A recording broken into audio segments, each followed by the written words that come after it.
Et à Chatzot Laïla, Hachem, il fait les deux en même temps. Il tue les premiers-nés d'Égypte et il sauve les premiers-nés d'Israël. Parce que c'est lié. Pour sauver les premiers-nés d'Israël, qu'est-ce que c'est les premiers-nés d'Israël? Des gens qui ont la foi, qui vivent avec la foi, qui vivent pas avec la politique ni la logique. Ils vivent avec la foi. Ça, c'est les premiers-nés d'Israël. C'est ça ta nature. Mais maintenant, pour que tu trouves ta nature, qu'est-ce qu'il fait Hachem? Il intervient. Il tue les premiers-nés d'Égypte, ceux qui sont les fabricants de l'intelligence artificielle, de la logique, de la politique, tout ça. Hachem, il les fait disparaître. Et il te libère. Quand est-ce que ça se passe, ça? Chatzot. Chatzot, ça veut dire aussi, yachatz, couper. Il coupe entre ces deux notions-là. Il coupe. Il sépare les gens qui vivent avec la providence divine et les gens qui vivent avec la logique des règles naturelles, des lois naturelles. Il sépare entre ces deux gens-là. Chatzot, ça sépare. Je ne fais pas partie de ton monde, moi. Moi, je vis dans Chatzot. Moi, je vis dans le monde de Chatzot. Je ne vis pas là-dedans. Moi, je vis dans le monde de la providence divine. Total. Total. Je vis que là-dedans. Je vis avec la prière, avec la foi et la providence divine. C'est tout. Je ne vis pas dans les calculs. Et pas, je dois rien à personne. Je dois rien. Vous avez une façon de voir les choses, eh bien, faites ce que vous voulez. Moi, je ne vois pas les choses comme ça. C'est ça notre nature.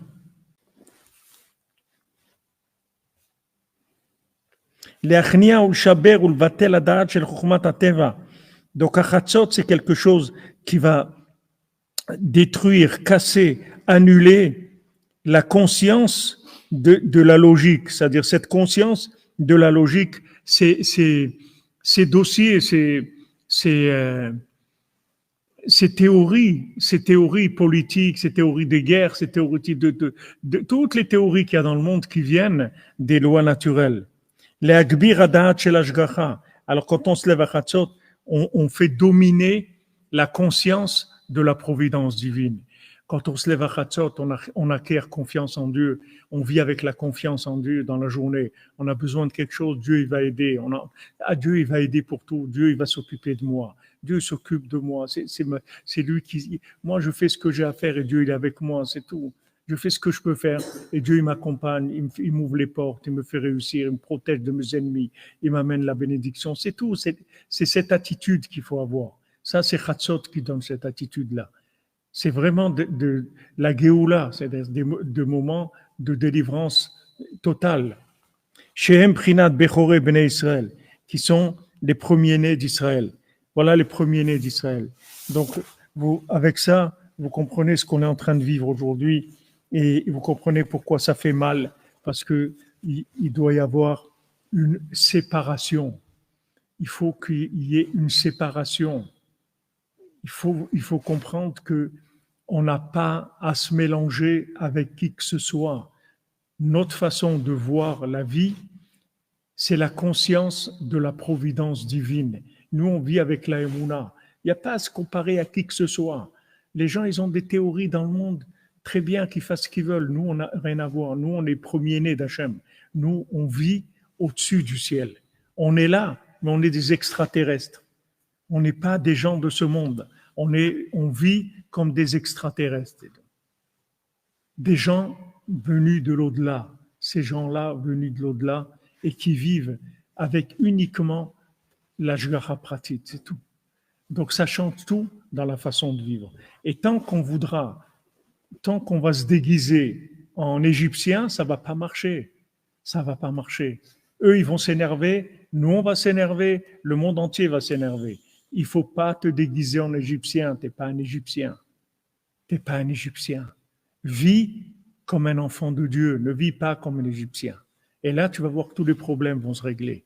Tous les problèmes vont se régler. Tous les problèmes. Et tout le monde sera content en plus. C'est pas que les gens ils vont dire merci Shahid, merci, Hachem te bénisse, merci pour ta tzedaka.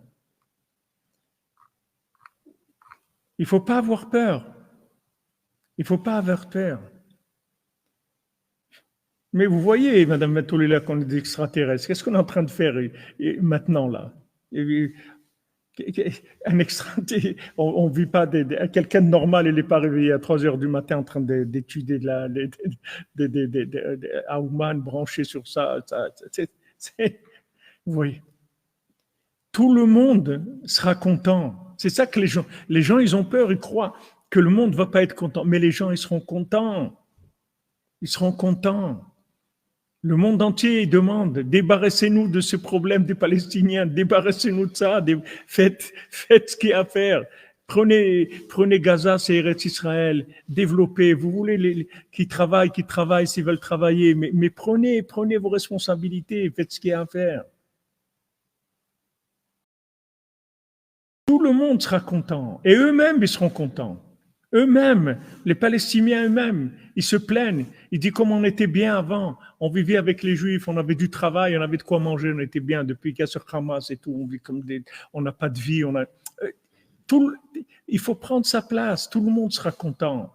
Les gens, ils ont peur que, qu'est-ce qu'ils vont dire? Ils vont rien dire du tout. Ils vont applaudir les gens. Ils vont dire, Razak, bravo, c'est très bien. Le monde entier sera content. Ne croyez pas.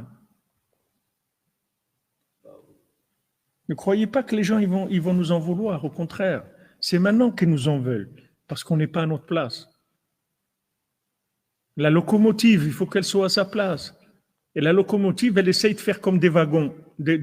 Mais une locomotive, c'est pas un wagon. Pourquoi tu tu copies les wagons? Les wagons, ils ont leur façon de voir les choses. C'est normal, c'est des wagons. Mais une locomotive, c'est pas un wagon. Abraham Avinu, Hachem lui dit, viens, sors de l'astrologie, sors de la logique, viens, je vais te montrer un autre monde. Voilà ta descendante, voilà d'où elle vient. Donc c'est fini, ne vois plus la vie comme tu la voyais jusqu'à maintenant, parce que ta descendance, elle vient d'au-dessus du ciel.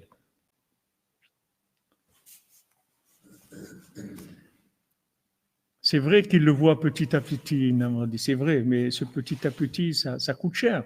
Ça coûte cher. Il y a beaucoup de larmes, il y a beaucoup de douleurs, de souffrances. C'est dommage. Pour eux et pour nous, pour le monde entier. Le monde entier souffre que de ça.